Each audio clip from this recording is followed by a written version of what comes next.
সুপ্রিয় দর্শক, সবাইকে স্বাগত জানিয়ে শুরু করছি ডাক্তার বাড়ির নিয়মিত লাইভ অনুষ্ঠান। আপনাদের সঙ্গে আছি আমি ডাক্তার সাইদ হাসান। আমাদের আজকের অতিথি হিসেবে আছেন বাংলাদেশের অন্যতম বিশিষ্ট জেনারেল সার্জন প্রফেসর ডক্টর কাজী সোহেল ইকবাল। স্যারের সাথে আমরা আজকে কথা বলবো এই রমজানে হেমোরয়েড বা পাইলস, ফিস্টুলা এবং ক্রনিক কনস্টিপেশন রোগীদের পরামর্শ নিয়ে। স্যার, আসসালামু আলাইকুম। ওয়ালাইকুম আসসালাম। জি স্যার, কেমন আছেন স্যার? জি, আমি ভালো আছি। জি স্যার, আমাদের আজকের অনুষ্ঠানে আপনাকে আমন্ত্রণ জানাচ্ছি স্যার। আচ্ছা, ধন্যবাদ, এবং যারা শুনছে সবাইকে ধন্যবাদ। শুভ সকাল। জি জি স্যার। স্যার, এই রমজানে স্যার সাধারণত আমাদের ডায়েট প্যাটার্নটা একটু চেঞ্জ হয়ে যায়। সাধারণত আমরা অনেক ভাজা ফ্রাই আইটেম খেতে হয়, পেঁয়াজু, তাছাড়া বুট, ছোলা, মুড়ি, এই খাবারগুলি স্যার আমাদের কনস্টিপেশনের জন্য দায়ী। তো দেখা যায় যে এই রমজানে এই ধরনের ডায়েট হ্যাবিটের জন্য আমাদের ফিস্টুলা, পাইলস এই রোগীদের যে ক্রনিক কনস্টিপেশনটা অ্যাগ্রাভেট করে, সেক্ষেত্রে স্যার কি ধরনের সিমটম গুলি এই ধরনের রোগীরা নিয়ে আসে সাধারণত? মলদারের যে কোনো সমস্যাকে সাধারণত মানুষ পাইলস বলে থাকে। আসলে মলদারের পাইলস নয়, পাইলস আলাদা একটি ডিজিজ। যেমন মলদারের যে কমন রোগগুলো হয় তার মধ্যে সবচেয়ে বেশি কমন হয়েছে অ্যানাল ফিশার। সেটা অ্যাকিউট হতে পারে, ক্রনিক হতে পারে। সেকেন্ড মোস্ট কমন হয়েছে বা পাইলস। এরপরে ফিস্টুলা, ল্যাপসেস, অ্যানোরেক্টাল কার্সিনোমা, বিভিন্ন ধরনের অ্যানাল ডিজিজেস হতে পারে। তবে কনস্টিপেশনের সাথে সংশ্লিষ্ট যে দুইটা ডিজিজ, সেটা একটা হলো অ্যানাল ফিশার এবং আর একটা হচ্ছে হেমোরয়েড। তো রমজানে যেহেতু আমাদের অনেক বেশি পরিবর্তন হয়, বিশেষ করে আমরা বাঙালিরা বিশেষ করে একটু ভোজন রসিক, এবং সেই হিসাবে একটু তেলে ভাজা যে জিনিসগুলো আমরা খেতে পছন্দ করি, খাবারটা বেশি খাই। পেঁয়াজু, বেগুনি, এই সমস্ত খাবার ইফতারের সময়, এবং একটু ভারী খাবার, বিশেষ করে মাংস দিয়ে ভাত। সেই কারণে দেখা যায় যে কনস্টিপেশন একটু বেশি হয়। তাছাড়া রমজানে সারাদিন পানি খাওয়ার পরিমাণটা অনেক কম হয়, এটাও কনস্টিপেশনের একটা কারণ। যে কারণে কনস্টিপেশন সংক্রান্ত যে সমস্যাগুলো, বিশেষ করে মলদারের অ্যানাল ফিশার এবং হেমোরয়েড রোগটা বেশি দেখা দেয়, এবং যাদের হয় আবার অনেকেরই নতুন করেও এই রমজানে অ্যানাল ফিশার হতে পারে। তো স্যার, পাইলস রোগীরা সাধারণত কি ধরনের লক্ষণ বা উপসর্গ নিয়ে স্যার আপনাদের কাছে আসে? আমাদের কাছে আসলে রোগীরা প্রথমে এসেই বলে যে আপনার কি সমস্যা, জিজ্ঞেস করা মাত্রই বলে আমার পাইলস হয়েছে। আসলে ওটা তো পরীক্ষা না করে, এক্সামিনেশন না করে, প্রপারলি হিস্ট্রি না নিয়ে আমরা ডায়াগনোসিস করতে পারবো না। কিন্তু আমাদের কাছে যে সমস্যা নিয়ে আসে সেটা হলো anal pain, burning pain after defecation, পায়খানা জ্বালাপোড়া, ব্যথা, অনেক সময় রক্ত পড়ে, পায়খানা খুব কষা হয়। এই সমস্যাগুলো নিয়ে সাধারণত রোগীরা আমাদের কাছে প্রেজেন্ট করে কমনলি। আচ্ছা, তো স্যার এই ধরনের রোগী পাইলস আসলে স্যার কেন হয় রোগীদের? এই পাইলস রোগের কারণটা কি?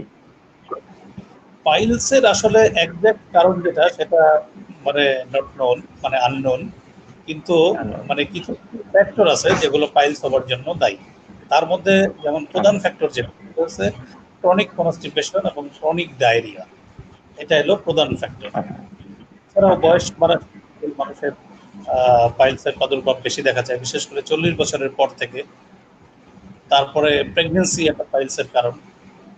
তারপরে যারা দীর্ঘক্ষণ বসে কাজ করে, বা যারা খুব ওবেস, স্থূলতা, ফিজিক্যাল অ্যাক্টিভিটি যাদের অনেক কম, বা পায়খানায় বসে যারা অনেকক্ষণ বাথরুমে কাটায় এবং পায়খানা করার সময় অনেক পথ দিয়ে পায়খানা করে, তাদেরই সাধারণত। আচ্ছা আচ্ছা, তো স্যার পাইলস রোগের এই সাধারণ লক্ষণগুলো আমরা জানতে পারলাম, এবং স্যার পাইলস রোগের সাধারণত কোন বয়সের মানুষ সাধারণত বেশি ভুগে থাকে, এবং কোন ছেলেরা বা মেয়েরা কোন ধরনের সেক্সুয়াল কোনো আছে কিনা স্যার? ইকুয়াল, ছেলে মেয়ে প্রায় ইকুয়াল, একটু কম বেশি হতে পারে, প্রায় ইকুয়াল। তবে সাধারণত 40 বছর থেকে 60 বছর বয়সের মধ্যেই বেশি পাইলসে আক্রান্ত হয়, এটা আমাদের ক্লিনিক্যাল প্র্যাকটিস। স্টাডিগুলোতেও দেখা গেছে। আচ্ছা আচ্ছা। তো স্যার পাইলস রোগের এই চিকিৎসাটা স্যার আপনারা কিভাবে শুরু করেন স্যার? আমরা জানি যে পাইলসের একটা first degree, second degree, third degree থাকে। তো কোন ডিগ্রির জন্য স্যার কি ধরনের ম্যানেজমেন্ট আপনারা দিয়ে দেন? আসলে মানে পাইলসটাকে আগে আমাদের ভালো করে ডায়াগনোসিস করে নিতে হবে। জি। যেটা আমি আগে বলেছি যে মলদ্বারের যে কোনো সমস্যা হলে রোগীরা সাধারণত এটাকে পাইলস হিসেবে পাইলস অভিহিত করে, ভেবে। কিন্তু জি। এটা বিভিন্ন রকম ডিজিজ হতে পারে, যেমন অ্যানাল ফিশার হতে পারে, হিমোরয়েড হতে পারে, রেকটাল প্রলাপস হতে পারে, রেকটাল পলিপ হতে পারে, ইভেন অ্যানোরেকটাল কার্সিনোমা পর্যন্ত হতে পারে। কাজেই প্রথমে আগে আমার কার্সিনোমা পর্যন্ত হতে পারে। হিস্ট্রি নিতে হবে, তারপর প্রপার এক্সামিনেশন করতে হবে। এক্সামিনেশনের মধ্যে যেমন perianal region examination, digital rectal examination, proctoscopic examination, sigmoidoscopy, even আচ্ছা। কোলোনোস্কোপি পর্যন্ত কোলোনোস্কোপি। করে আমরা ডায়াগনোসিস কনফার্ম করে তারপরে আমরা ট্রিটমেন্ট প্ল্যান করি। পাইলসকে আমরা সাধারণত আচ্ছা। দুই ভাগ করি, একটা হচ্ছে ইন্টারনাল পাইলস, একটা হচ্ছে এক্সটার্নাল পাইলস। ইন্টারনাল পাইলস আবার 4 রকম: first degree, second degree, third degree, fourth degree. এবং ইন্টারনাল পাইলস অ্যাকর্ডিং এটাকে আমরা ম্যানেজ করি। যেমন ফার্স্ট ডিগ্রি পাইলস, সেখানে আমরা যদি তার আচ্ছা। করি এবং কিছু নিয়ম কানুন বলি, তাহলে মোটামুটি পেশেন্ট ভালো থাকে। সেকেন্ড সেরে ডিগ্রি যায়। বা সেখানে যেতে হয় অনেক সময়, এবং fourth degree always surgical intervention. আচ্ছা। তো স্যার ফার্স্ট ডিগ্রি, সেকেন্ড ডিগ্রির জন্য স্যার কি ধরনের ট্রিটমেন্ট বা মেডিকেল ম্যানেজমেন্ট থাকে স্যার? আচ্ছা, মেডিকেল ম্যানেজমেন্ট প্রথমে আমরা কনজারভেটিভ ম্যানেজমেন্টের দিকেই যাই। যেমন পেশেন্টকে আমরা আচ্ছা। বেশি করে পানি, এক্সারসাইজ করতে বলি, ওজন বেশি থাকলে ওজন, আচ্ছা। সবুজ শাকসবজি, মানে স্যার আন্ডারলাইং কজটাকে প্রিভেন্ট করার জন্য যা যা প্রয়োজন সেই অনুযায়ী পরামর্শ দিয়ে থাকেন। পেশেন্টটাকে রিলিভ করার জন্য আচ্ছা। জি। পানি খেতে বলি, এবং কিছু ফ্ল্যাভোনয়েড জাতীয় কিছু ওষুধ আছে, সেগুলো আমরা অনেক সময় প্রয়োগ করি, করলে রোগী অনেক সময় আচ্ছা। ভালো। তারপরেও যদি মানে ঘন ঘন সিমটম হতে থাকে, তার ব্লিডিং হতে থাকে, তার কোলাপস হতে থাকে, সেই ক্ষেত্রে আমরা জি। অপারেশনে যাই। তবে আজকাল আচ্ছা। কেটে অপারেশন করার চেয়ে অনেক উন্নত ধরনের অপারেশন পাইলসের জন্য আছে। যেমন আমরা কিছু, জি। যেমন রাবার ব্যান্ড অপারেশন, এটা সেকেন্ড ডিগ্রি বা লাইগেশন। আমরা করে থাকি। তারপরে স্ট্যাপল হেমোরয়েডেক্টমি বা স্ট্যাপল আচ্ছা। হেমোরয়েডোপিক অপারেশন, এই ধরনের স্টেপলার ইউজ করে করতে হয়। গোল্ড স্ট্যান্ডার্ড অপারেশন, সেটা করা হয়। জি। বা অনেক সময় doctor guided haemorrhoidal arterial ligation, সেটাও করা যায়। এবং এটা ক্ষেত্র বোঝে আচ্ছা। যে যেখানে এই সমস্ত সুযোগ নাই, পেশেন্টের আর্থিক অবস্থাও খুব বেশি ভালো থাকে না অনেক সময়, তখন আমরা কেটে অপারেশন করারও পরামর্শ দিয়ে থাকি। পরামর্শ দিয়ে থাকেন। স্যার কেটে অপারেশন করলে তো সাধারণত অনেকদিন বেশি হসপিটালে থাকতে হয় রোগীদেরকে। কেটে অপারেশন করলে পোস্ট অপারেটিভ কমপ্লিকেশন অনেক বেশি, যেমন প্রচন্ড ব্যথা, বেশি হয়। এবং ঘাটা শুকাতে প্রায় 2-2.5 মাস সময় লেগে যায়। পেশেন্টের কাজকর্ম বন্ধ থাকে, থাকে, অনেকদিন ওষুধ খেতে হয়, অনেক ঝামেলা। এবং কেটে অপারেশনের পরেও নানান ধরনের কমপ্লিকেশন হতে পারে, যেমন কমপ্লিকেশনস হয়ে যায়। অ্যানালস্টেনোসিস হতে পারে, স্যার ইনকন্টিনিউস এখন ইনকন্টিনেন্স হতে পারে।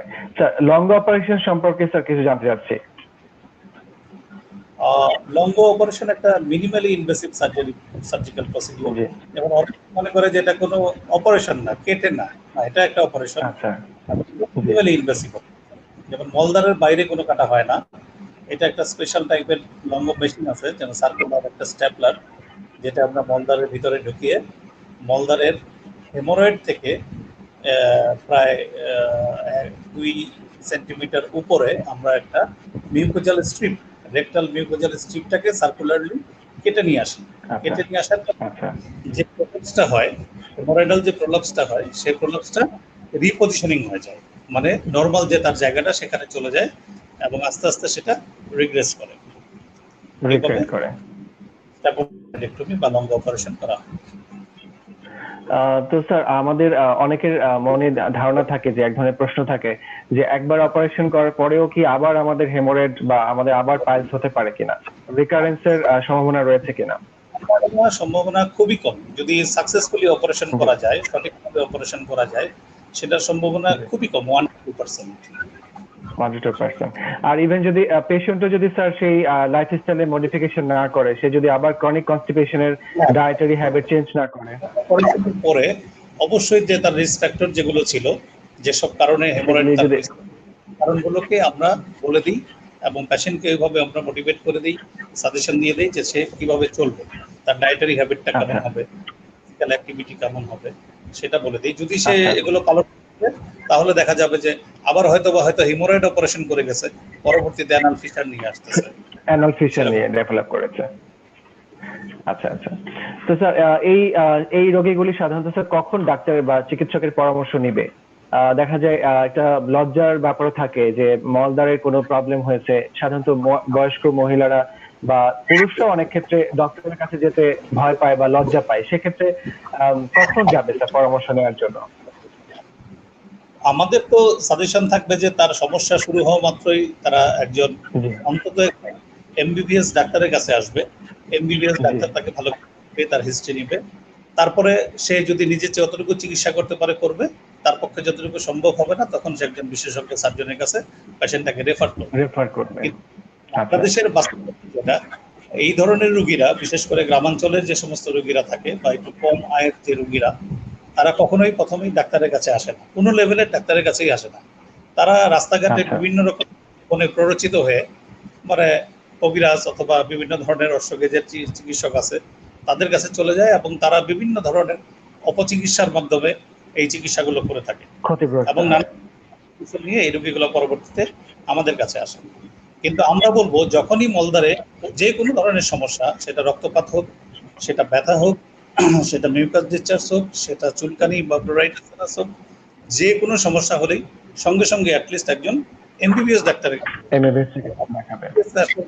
তাকে ভালো করে হিস্ট্রি নেওয়া, এক্সামিনেশন করা এবং সে যতটুকু ম্যানেজমেন্ট পারে সেটুকু তাকে দেওয়া এবং তার কাছে যদি মনে হয় যে না এই পেশেন্টটাকে একজন সিনিয়র কনসালটেন্টের কাছে, সার্জারি বিশেষজ্ঞের কাছে রেফার করা দরকার, সঙ্গে সঙ্গে পেশেন্টকে কনভিন্স করে মোটিভেশন করে রেফার করে দেওয়া।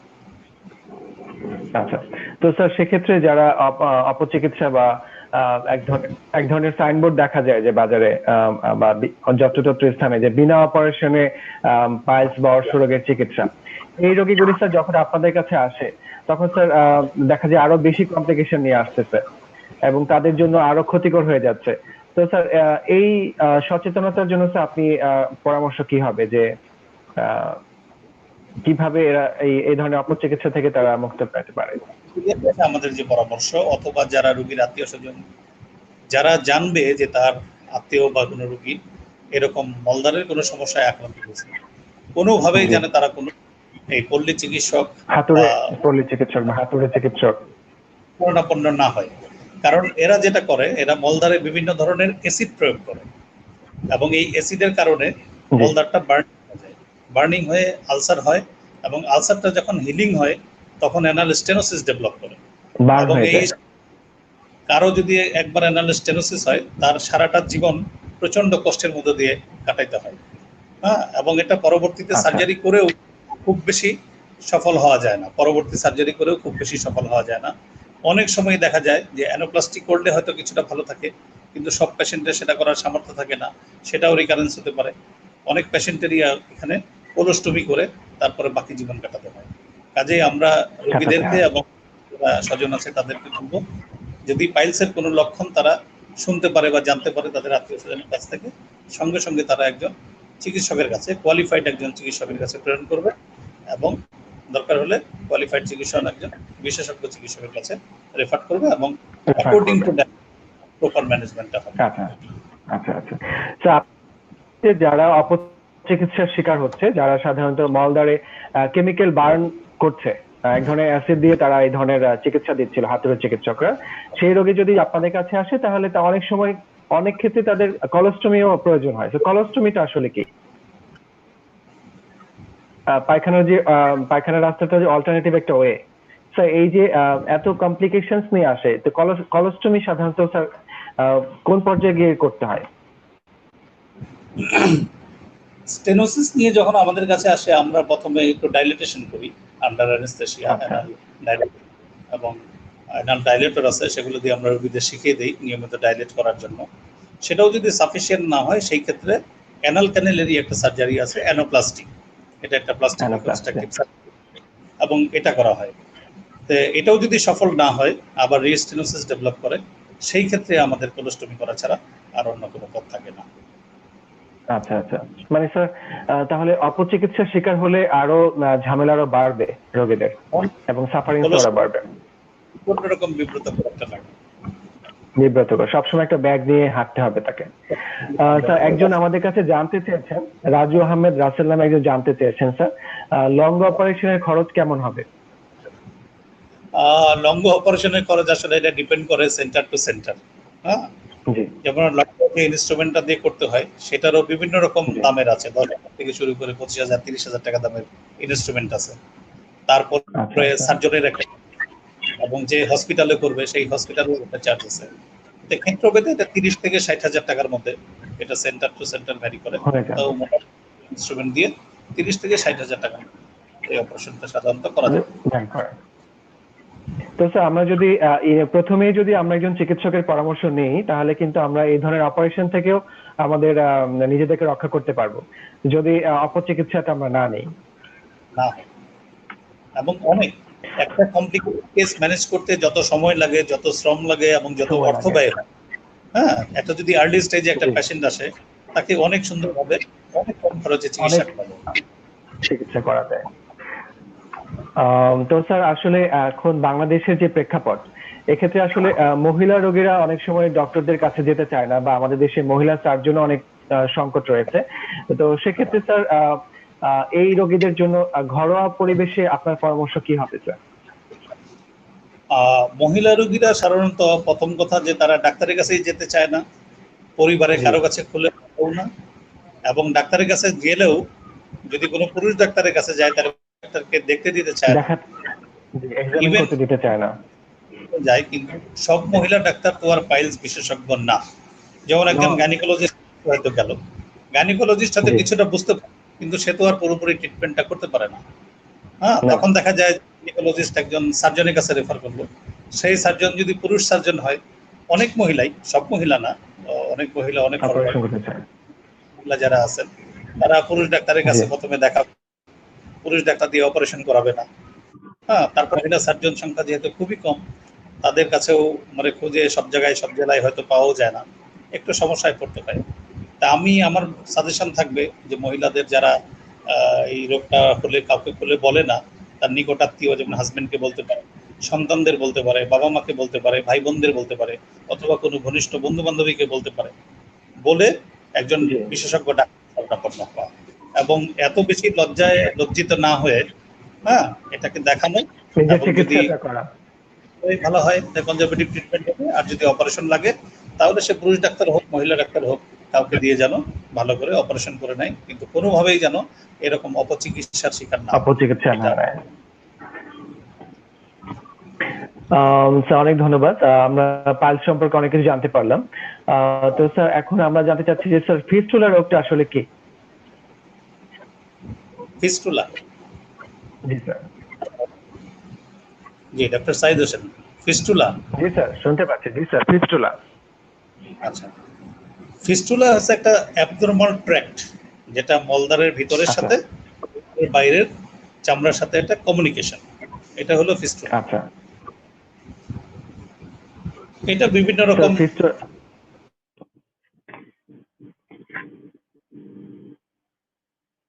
জি স্যার শুনতে পাচ্ছেন? হ্যালো।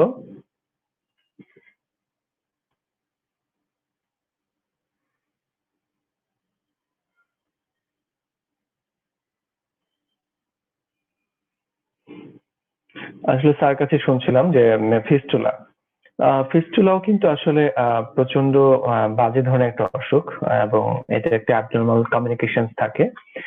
স্যার আমাদের সাথে একটু ডিসকানেক্ট হয়ে গিয়েছেন, নেট কানেকশন হয়তো পড়ছিল। তো ফিস্টুলা রোগটাও কিন্তু সাধারণত সব বয়সের মানুষেরই হতে পারে, এবং এক ধরনের অ্যাবনর্মাল কমিউনিকেশন তৈরি হয়। মলদ্বারের যে চামড়া থাকে এবং মলদ্বারের যে ওখানে কিছু গ্ল্যান্ড থাকে আমাদের, তো ওই গ্ল্যান্ডের সাধারণত কিছু ইনফেকশন হয়, মল গ্রন্থিতে কিছু ইনফেকশন হয়। আচ্ছা, ইনফেকশনটা কাদের হয়? এই ইনফেকশন সাধারণত আমাদের কিন্তু মল মানেই কিন্তু একটা ইনফেকশনের সোর্স। হ্যাঁ, সারা শরীরে যত টক্সিনস, যত ইনফেকশন মেটেরিয়ালস তখন কিন্তু আমাদের মলের সাথে কিন্তু আমাদের বের হয়ে যায়। তো এই মলের যে গ্রন্থি, আমাদের মলদ্বারের যে গ্রন্থি রয়েছে, যে অ্যানাল গ্ল্যান্ড রয়েছে, সেই গ্ল্যান্ডের যখন ইনফেকশন হবে, এই ইনফেকশন গুলির কারণে দেখা যায় ওখানে পাস হয়ে যাবে, পুজ হবে এবং ওখানকার মাংসপেশি ফুলে যাবে, এক ধরনের অ্যাবসেস তৈরি হবে। আমরা যেটাকে মেডিকেল ল্যাঙ্গুয়েজে বলি পেরিয়ানাল অ্যাবসেস। তো পেরিয়ানাল অ্যাবসেস হলে পরে আমরা এই প্রবলেমস বা উপসর্গ যদি বলি, তাহলে দেখা যায় যে মলদ্বার দিয়ে রক্ত আসছে, পুজ আসছে, এমনকি যে আমাদের যে অ্যাবসেসের যে মুখ থাকবে সেদিক দিয়ে অনেক সময় আমাদের মলও চলে আসতে পারে। তো এই পেরিয়ানাল অ্যাবসেস হলে পরে সাধারণত প্রথমেই রোগীরা এত পেইন এবং এত সাফারিংস নিয়ে থাকে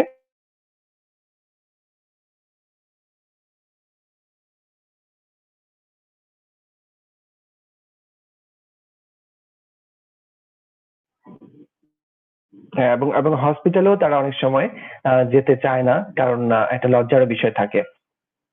তো সেক্ষেত্রে দেখা যায় যে অনেকে ভয়ও পায় এবং বাথরুমেও যেতে ভয় পায়, যে এত ব্যথা, এত তীব্র ব্যথা যে তারা হয়তো বাথরুমেও যেতে ভয় পাবে। যে এরকম ভাবে দেখা যায় রোগীরা অনেক সময় লজ্জায় ভয়ে অনেক সময় ডক্টরের কাছে পরামর্শ নেয় না। তখন নিজে নিজেই হয় কি, পেরিয়ানাল অ্যাবসেসটা নিজে নিজেই এটা ড্রেন হয়ে যায়, যে মাংসপেশির তন্ড তৈরি হয় সেখান থেকে পুজটা বের হয়ে যায়। এতে করে আমাদের স্যার আবার আমাদের কাছে চলে এসেছেন। স্যার হয়তো ডিসকানেক্টেড হয়ে গিয়েছিলেন। জি স্যার, আপনি ডিসকানেক্টেড হয়ে গিয়েছিলেন। জি স্যার, তা আমি স্যার কথা বলছিলাম যে ফিস্টুলা নিয়ে। তো এই ফিস্টুলার যে অ্যাবনর্মাল কমিউনিকেশন, এক ধরনের অ্যানাল ক্যানালে যে এক ধরনের গ্ল্যান্ড থাকে, আমাদের গ্ল্যান্ডের যে ইনফেকশন হয় সেখান থেকে তো স্যার এক ধরনের অ্যাবসেস তৈরি হয়। জি আপনি বলুন। সেটা কভার্ড হতে পারে, ওভার্ড হতে পারে। হ্যাঁ, জি জি, যদি ওভার্ড হয় অ্যাবসেস নিয়ে প্রেজেন্ট করে, আর কভার্ড হলে সেটা ফিস্টুলা নিয়ে প্রেজেন্ট করে। আচ্ছা আচ্ছা। তো স্যার সেই ফিস্টুলা রোগীদের সাফারিংসটা আরো বেশি হয়। আমি যতটুকু জানি যে এই ধরনের রোগী যখন অ্যাবসেস হয় তাদের সিভিয়ার পেইন হয় এবং তারা বসতেও পারে না অনেক সময়, এই বাথরুমে যেতে ভয় পায়, মানে এত সিভিয়ার পেইন হয়। পেরিয়ানাল অ্যাবসেস নিয়ে যদি কি ধরনের উপসর্গ? Perianal pain, severe perianal pain, throbbing টাইপের পেইন, এটা পেরিয়ানাল সোয়েলিং। আমরা যখন এক্সামিনেশন করি তখন সাইন অফ ইনফ্লামেশন যেমন রেডনেস, সোয়েলিং, টেন্ডারনেস সবই আমরা সেখানে পাই, এবং কিছু সিস্টেমিক ফিচার যেমন ফিভার থাকে, ম্যালেরিয়া থাকে।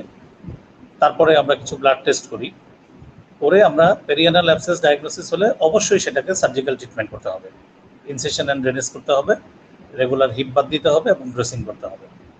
এবং পেরিয়ানাল অ্যাবসেস যদি কোনো কারণে বাস্ট হয়ে যায়, অনেক সময় রোগীরা আর এটা অপারেশন করতে চায় না, এটা কিন্তু পরবর্তীতে ফিস্টুলা ডেভেলপ করে যাবে।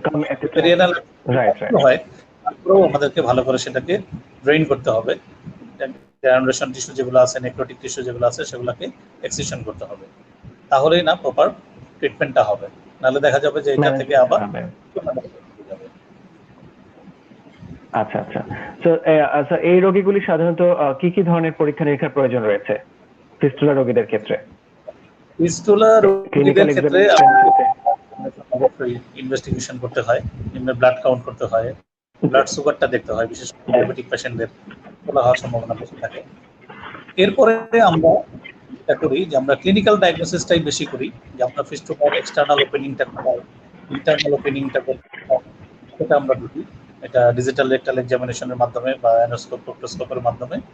তারপরেও কিছু ইনভেস্টিগেশন করতে হয়, যেমন ফিস্টুলোগ্রাম, এমআর ফিস্টুলোগ্রাম, সেগুলো করে আমরা ট্র্যাকটাকে ভালো করে আইডেন্টিফাই করি। দেন আমাদের ট্রিটমেন্ট প্ল্যান। এখন different types of fistula, different types of treatment, সেটা ফিস্টুলোটমি হতে পারে, ফিস্টুলেক্টমি হতে পারে, সেটন হতে পারে, এবং নতুন অনেক প্রসিডিউর আসছে, যেমন লাইগেশন অফ ইন্টারস্ফিংক্টারিক ফিস্টুলা ট্র্যাক্ট, সেটা একটা নতুন। ফিস্টুলা প্লাগ আছে, ফিস্টুলা গ্লু আছে, হ্যাঁ, এবং video assisted anal fistula treatment, সেটাও আমরা করতে পারি। বিভিন্ন, এটা অ্যাকর্ডিং টু ফিস্টুলা টাইপ আমরা সেটাকে নির্ধারণ। আচ্ছা আচ্ছা স্যার, আপনি বলছিলেন যে অনেক অ্যাডভান্স ম্যানেজমেন্ট এসছে। তো স্যার এক্ষেত্রে আমরা জানতে পেরেছি যে লেজার ট্রিটমেন্ট দিয়ে কি ফিস্টুলার কোনো চিকিৎসা বাংলাদেশে অ্যাভেলেবেল আছে কিনা?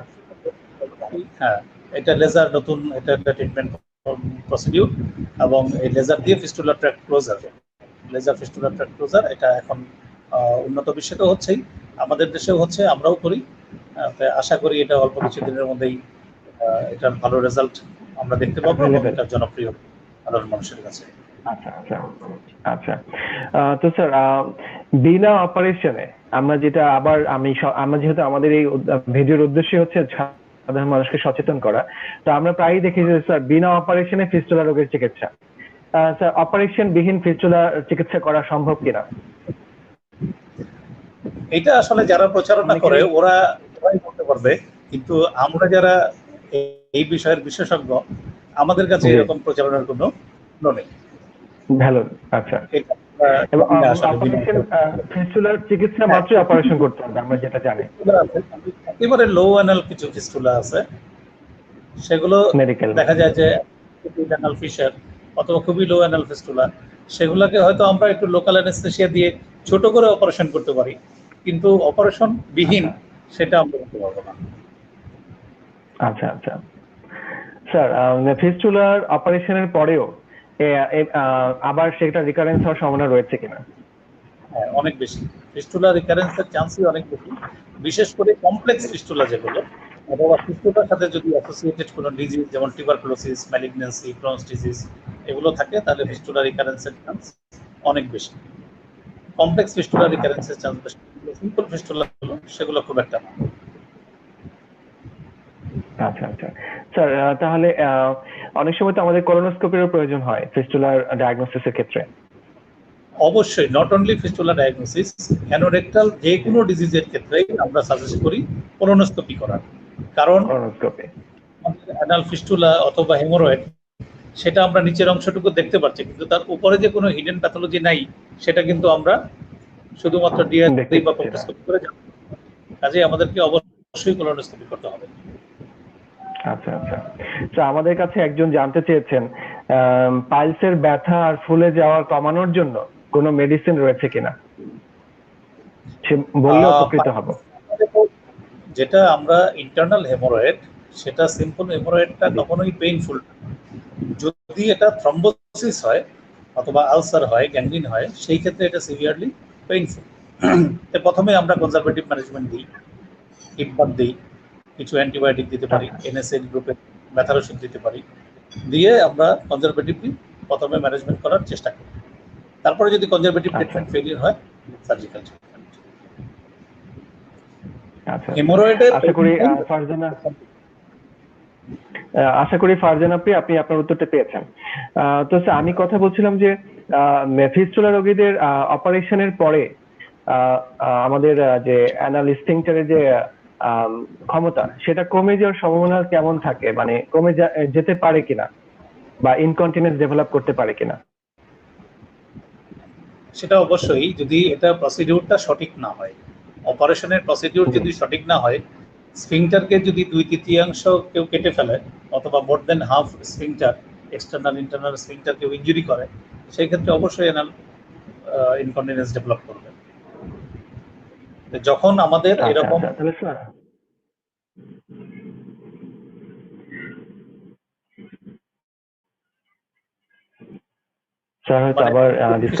ডিপেন্ড করার,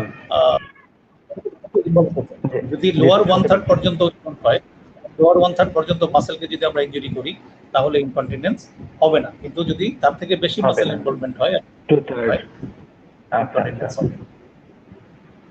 স্যার তাহলে আমরা আবারও সেই সাধারণ সচেতনতার জন্য কিছু অ্যাডভাইস করি যে ফিস্টুলা রোগেরও যদি অপচিকিৎসা বা হাতুড়ে চিকিৎসা নেয়, তাদেরও সাধারণত এক ধরনের অ্যাসিড দিয়ে বার্ন করে দেওয়া হয়। এই ক্ষেত্রেই সাধারণত আপনাদের 2/3 কেটে ফেলতে হতে পারে যে অ্যানাল স্ফিংক্টার, কারণ ম্যাক্সিমাম এরিয়া তখন বার্ন হয়ে যায়।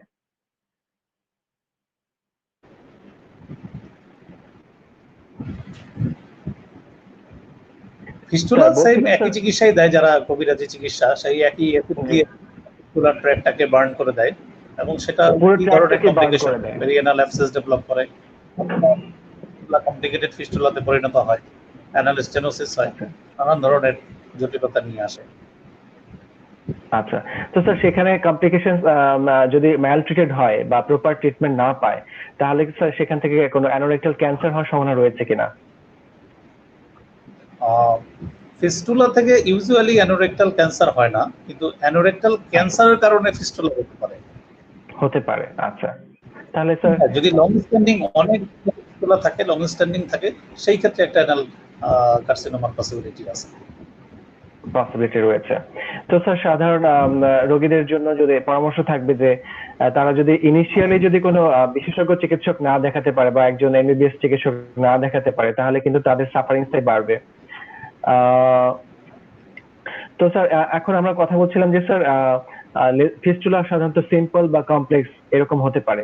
তো স্যার সিম্পল কমপ্লেক্সের ক্ষেত্রে, সিম্পল ফিস্টুলার ক্ষেত্রে ম্যানেজমেন্টটা কিরকম হবে স্যার? সাধারণ রোগীরা ঘরোয়া পরিবেশে যদি কোনো পরামর্শ তারা এই মুহূর্তে, যেহেতু এখন লকডাউন পিরিয়ড চলছে, আবার অনেকেই ডায়েটারি হ্যাবিট চেঞ্জ হয়ে গেছে, তাদের জন্য আমরা আগেই যেটা বলেছি যে আমাদের কনস্টিপেশন যাতে কোনোভাবে না হয়, কনস্টিপেশনকে দূর করার জন্য রেড মিট জাতীয় খাবার খাবে না, প্রচুর পরিমাণে পানি খাবে, ভেজিটেবলস খাবে এবং ফ্রুটস খাবে, এটা আমাদের একটা পরামর্শ।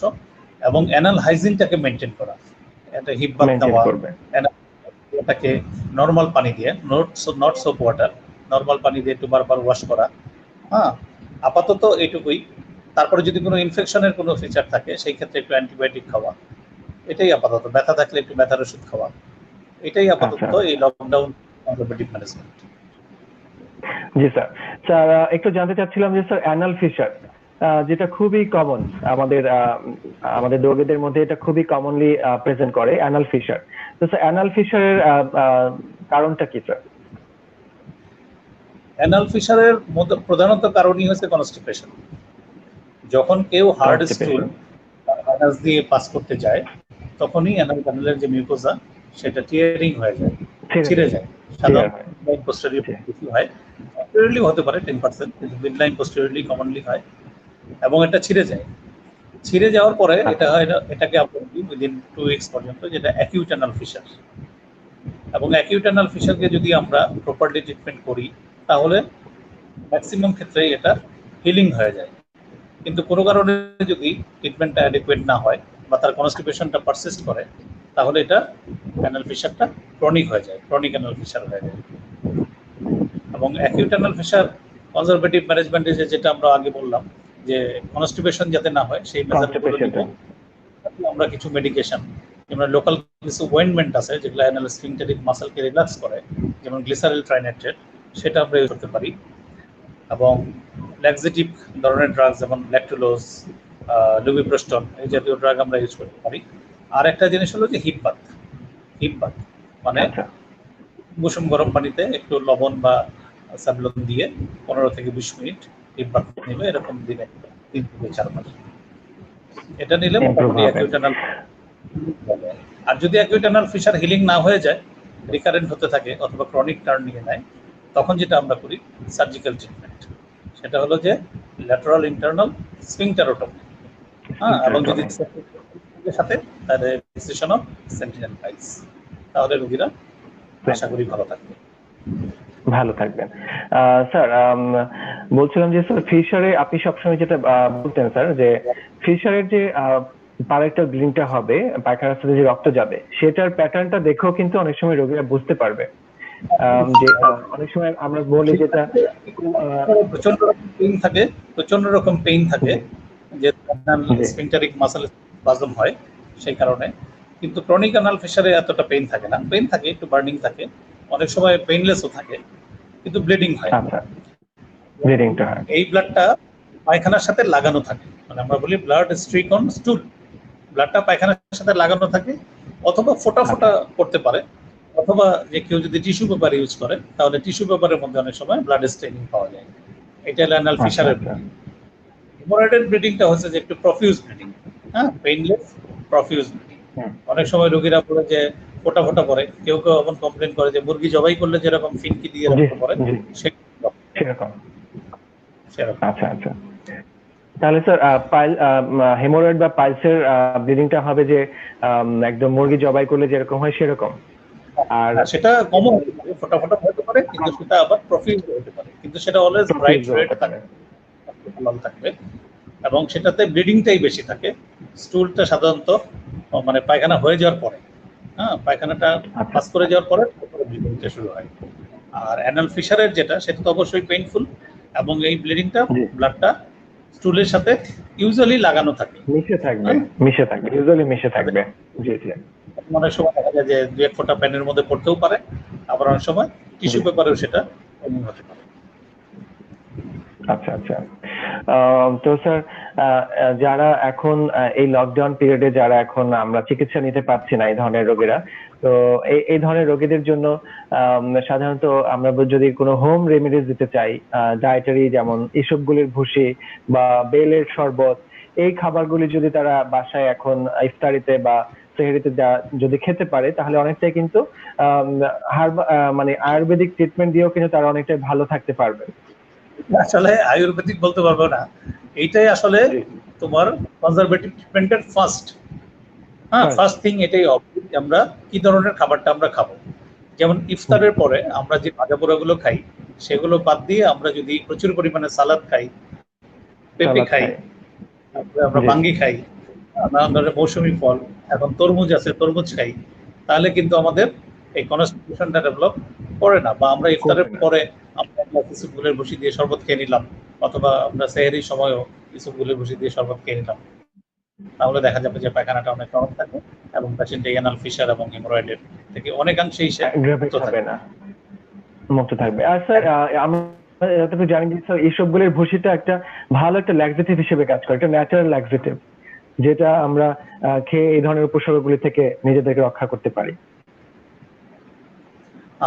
ইসবগুলের ভুসি খাওয়ার আসলে নিয়ম আছে, অনেকে কিন্তু ভুল পদ্ধতিতে ইসবগুলের ভুসি খায় এবং আমি এই জন্য আপনার কাছ থেকে জানতে চাচ্ছি, সকালে উঠে সেটা খায়, এটা কিন্তু একটা রং। হ্যাঁ, ভুসিটা খেতে হয় সবার সময় 1 গ্লাস পানির মধ্যে 2 চামচ ইসবগুলের ভুসি নিবে, কোনো রকম গুড়, চিনি, মিষ্টি কোনো কিছু দেওয়ার দরকার নেই, তারপরে চামচ দিয়ে সেটা নেড়ে সঙ্গে সঙ্গে খেয়ে ফেলবে। হ্যাঁ, এটা হলো 1 গ্লাস দুধের মধ্যে খেতে পারে। কিন্তু স্যার আমরা সাধারণত দেখি যে এটা অনেকক্ষণ গুলিয়ে রেখে দেয় তারপরে খায়। জি জি। তাহলে একটা ভ্রান্ত ধারণা কিন্তু আমাদের মধ্যে রয়েছে, অ্যাকচুয়ালি এসবগুলোর ভুসিটা পানিতে গুলিয়ে সাথে সাথে খেয়ে ফেলতে হবে, তাহলে অ্যাকচুয়ালি আমাদের এটা কাজ করবে। জি। তো স্যার আমরা আজকে অনেক কিছু জানতে পারলাম যে পাইলস, হেমোরয়েড, ফিস্টুলা, ফিশার, এই অ্যানাল ক্যানেলের এই সাধারণ চিকিৎসার সাধারণ এই ধরনের উপসর্গ এবং এর চিকিৎসা সম্পর্কে অনেক কিছু জানতে পারলাম স্যার আপনার কাছ থেকে। তো আপনাকে আমাদের আজকের অনুষ্ঠানে আসার জন্য অনেক ধন্যবাদ। তো স্যার আমাদের ডাক্তারবাড়ির দর্শকদের জন্য স্যার আপনার পরামর্শ বা আপনার শুভেচ্ছার বক্তব্য স্যার কিছু যদি বলেন। আমার প্রথম পরামর্শ, ডাক্তারবাড়ি যেহেতু জুনিয়র ডাক্তারদের একটা সংগঠন, আমি আশা করি জুনিয়র ডাক্তাররা তাদের প্র্যাকটিসের অনেক বড় একটা রোগীর সংখ্যা থাকে এই অ্যানাল ক্যানেলের ডিজিজ নিয়ে, বিশেষ করে ফিশার, ফিস্টুলা, হেমোরয়েড নিয়ে, এবং তারা যথেষ্ট যত্ন সহকারে পেশেন্টের হিস্ট্রিটা নেবে, খুব ভালো করে এক্সামিনেশন করবে। অবশ্যই প্রত্যেকটা পেশেন্টকে ডিজিটাল রেকটাল এক্সামিনেশন করবেই, এবং সম্ভব হলে প্রক্টোস্কোপিক এক্সামিনেশনও করবে। তারপরে যেটা করবে, যেহেতু জুনিয়র ডক্টর, সে যতটুকু চিকিৎসা দিতে পারবে, তার কাছে যদি আর্লি মনে হয় যে সবগুলো ডিজিজই খুব আর্লি স্টেজে আছে, কনজারভেটিভ ম্যানেজমেন্ট, অ্যাডভাইস, সেগুলো সে দিবে। এবং প্রপারলি এখন রেফার করাটার ব্যাপারে একটা ব্যাপার আছে, যেমন অনেক সময় দেখা যায় যে জায়গা মতো রেফার্ড হচ্ছে না। একটা মহিলা পেশেন্ট যদি আসে এবং তাকে যদি গাইনোকোলজিস্টের কাছে রেফার করা হয়, জি জি, এটা কিন্তু আমি যেখানে বলি স্যার, এখানে কিন্তু রোগীরা নিজেরাই একজন মহিলা ডাক্তারের কাছে যেতে চায়, অনেক সময় দেখা যায় নিজেরাই হয়তো গাইনি ডাক্তারের কাছে চলে যায়। ফার্স্ট অ্যাটেন্ডিং ডক্টর যে হবে, তাকে পেশেন্টকে সেভাবেই কনভিন্স করতে হবে যে সমস্যাটা সেটা মহিলা হলে মহিলা সার্জন হতে হবে, শুধু মহিলা গাইনোকোলজিস্ট হলে হবে না। হ্যাঁ, হবে না, আর যদি ডাক্তার হতে হবে, তখন থেকেই ভালো করে যদি তাকে কনভিন্স করে দেয়, তাহলে তারা মোটামুটি রোগীরা বুঝে এবং তারা সেটা পুরুষ ডাক্তারই হোক বা মহিলা ডাক্তারই হোক সার্জনের কাছে যাবে এবং তারা তাদের ডিজিজটাকে দেখাবে, সেটা একটা। আর সাধারণ মানুষের কাছে যেটা যে কোনো না কোনো পর্যায়ের একজন প্রথম চিকিৎসকের কাছে, হাতের কাছে যে চিকিৎসক আগে আপনার কাছে আছে, সে এমবিবিএস স্পেশালিস্ট হতে পারে, সে গাইনিকোলজিস্ট হতে পারে, হাতের কাছে প্রথমে যে চিকিৎসক আছে তার কাছে আগে অ্যাটেন্ড করা, কিন্তু কোনোভাবেই কোনো রকম কোয়াকদের কাছে না যাওয়া। কোয়াকদের কাছে তার অযথা কিছু টাকা নষ্ট হবে এবং এত বেশি কমপ্লিকেশন হবে যেটার জন্য ভবিষ্যতে তার শারীরিক সাফারিং যেমন বাড়বে, তার অর্থের পরিমাণও তত বেশি ব্যয় হবে। কাজে সেটা থেকে মুক্ত থাকার জন্য যারা একটু বেশি সচেতন তারা সরাসরি যাচ্ছে, সরাসরি শুধু সার্জনের কাছে না, এখনকার সচেতন লোকরা সার্জনের মধ্যে আবার কোলোরেক্টাল সার্জন কারা বা জেনারেল সার্জনদের মধ্যে কারা কোলোরেক্টাল নিয়ে কাজ করে বেশি, তাদের কাছেই যায় কাজ করে। হ্যাঁ, একটু অসচেতন তাদেরকে আমি বলবো যে প্রথমে যে কোনো পর্যায়ের ডাক্তারের কাছে, তার হাতের কাছে যে ডাক্তারটাই আছে, সেটা জেনারেল প্র্যাকটিশনার হতে পারে, সে গাইনিকোলজিস্ট হতে পারে, সে মেডিসিন স্পেশালিস্ট হতে পারে, পেডিয়াট্রিক্সের হতে পারে, তার কাছে যাওয়া, তারপরে সে যেখানে রেফার করবে সেই ডাক্তারের কাছে যাওয়া। কিন্তু কোনোভাবেই যারা কোনো রকম অপচিকিৎসায় বিজ্ঞাপনে নানান ধরনের না কেটে অপারেশন করে, হ্যাঁ, ইনজেকশনের মাধ্যমে বা মলমের মাধ্যমে যে চিকিৎসা করা হয়, এই চিকিৎসাগুলো যাতে না নেয়। কিন্তু আমরা ডাক্তাররাও তো ইনজেকশন দিই, আমরাও তো মলম দিই, কিন্তু আমাদেরটা অথেন্টিক, ওদেরটা তো সেই অথেন্টিক নয়। তো স্যার আপনাকে আজকে আসার জন্য, আমাদের আসার জন্য অনেক ধন্যবাদ স্যার। আশা করি পরবর্তীতে অন্য কোনো অনুষ্ঠানে আবার দেখা হবে। সেই পর্যন্ত স্যার ভালো থাকবেন, সুস্থ থাকবেন। আচ্ছা, ইনশাআল্লাহ তোমাকে অনেক ধন্যবাদ। আশা করি তুমি তোমার পরিচালনা এই ডাক্তার বাড়িকে আরো বেশি সমৃদ্ধ করবে। এবং আজকে যারা এই লাইভ শুনলেন সকলকে ধৈর্য ধরে শোনার জন্য সবাইকে ধন্যবাদ। রমজানুল মোবারক। জি স্যার। স্যার আসসালামু আলাইকুম।